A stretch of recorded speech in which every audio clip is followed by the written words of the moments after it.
রাজুদা বলো, 9টার পরেই কেন ব্লগিং করতে দিচ্ছ, তার আগে কেন? বেচা কিনার প্রচন্ড ডিস্টার্ব হয়, আমিও মানে পেরে উঠি না, একা মানুষ তো, আমি লেবারও পাচ্ছি না এখানে, আর আমি পেরে উঠছি না, প্রচন্ড ডিস্টার্ব করে মানুষ।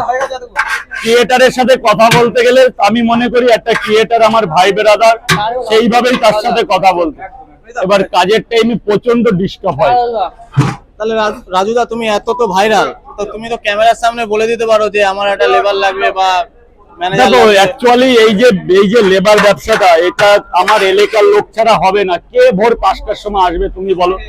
আমি ফার্স্ট, আমার এলাকা হলে ভালো হয়, আমার সাথে আসলো, আমার সাথে গেল, আমার লোক লাগবে গুমা থেকে, এবার আমার তো দমদম থেকে লোক নিয়ে লাভ নেই, এগুলো করতে গেলে চাই আমার এলাকার ছেলে, মানে আমার পার্শ্ববর্তী যারা।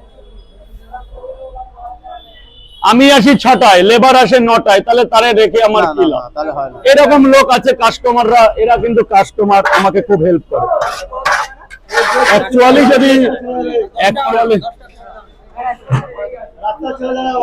যদি আমার লোকের প্রয়োজন হয়, আমার এলাকার মানে আমার আশেপাশের লোক হলে আমার ভালো হয়। মানে হাবড়া গুমা ওই সাইড কার বলছো? কত পাবে? 10 টাকা।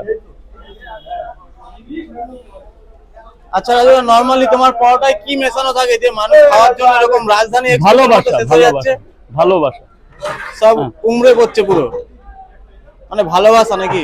দেখো, স্ট্রিট ফুডেও 60 টাকার বিরিয়ানি বিক্রি হচ্ছে, আবার হোটেলে বসে 500 টাকার 350 টাকার বিরিয়ানিও লোকে খাচ্ছে।